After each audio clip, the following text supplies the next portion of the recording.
Joining us this morning to talk more about the Ebola outbreak is Dr. Jay Varkey, an infectious diseases doctor at Emory University Hospital. You were critically involved in the care of Nancy Wright-Bohl and Kent Brantley. Good to see you this morning. Thanks for having me. You know, it's really disturbing when you hear that a Liberian doctor treated with the same medication given to Nancy Wright-Bohl and Kent Brantley has died.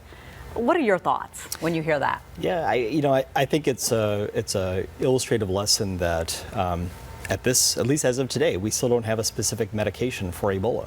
You know, the mainstay of treatment and one of the key lessons we learned at Emory was the importance of supportive care. So supportive care is frequent vital signs, IV fluids, excellent nursing care, preventing other complications.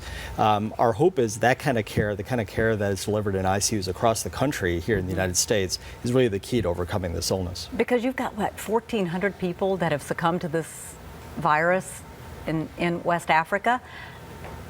That's disturbing. So, you know, there are a lot of people saying, how could Nancy Wright-Bohl and Kent Brantley make it? Sure. And yet, more than 1,000 people have lost their lives. It's a tragedy, but again, it's an important point because remember, even though there have been 1,400 folks who have lost their lives in Africa, the mortality rate in Africa is around 50%. That means there's over 1,400 survivors that have, without medications,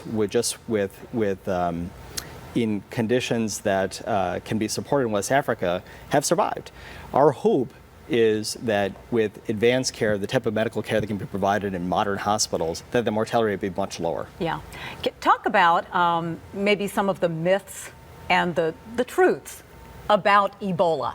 Because when we watched the medical transport of Nancy Wright-Bohl and Kent Brantley, and you saw the medical workers dressed from head to toe in this protective gear, and you're thinking, really? You're telling us this is not infectious, and look at you. Yeah. You know? Yeah. So talk about that. So I think the key lesson is that Ebola is not spread by any kind of magical way. It's spread by direct contact with infected bodily fluids.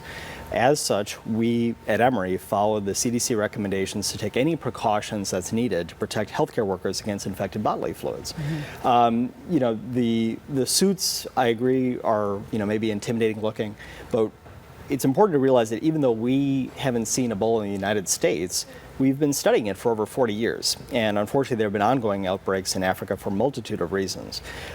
We know how it's spread. We know how to contain it. The CDC has been very explicit that Ebola does not represent a public threat in the United States for the exact same reason that I mentioned, because of the infrastructure we have here. My hope is that over time we can develop that same infrastructure in some of the countries that have been really ravaged by Ebola over the last 30 years. In some way, it's a little bit exciting to be a part of this process, isn't it, as an infectious diseases doctor? Yeah, very much so. And again, I think all of us were thrilled to see Dr. Brantley walk into Emory Hospital. We were even more gratified to see him walk out, even looking even stronger and be able to speak his part of his story. And Nancy Wright-Bohl too. Are they?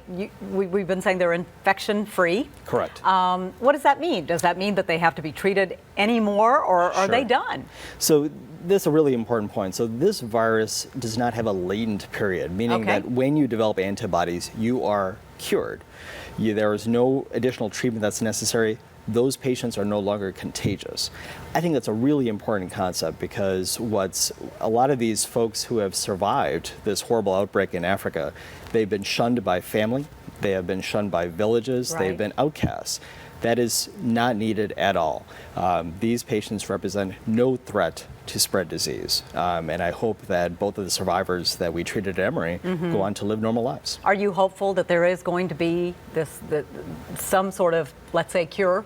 I hope so. I think we're still learning. ZMapp has been talked about a lot in the media, but the fact of the matter is that I hope that our experience at Emory highlights a lot of the candidate drugs that we have to find out what really works. There's no way to draw any meaningful scientific conclusions in only two people, based on the experience of just two people.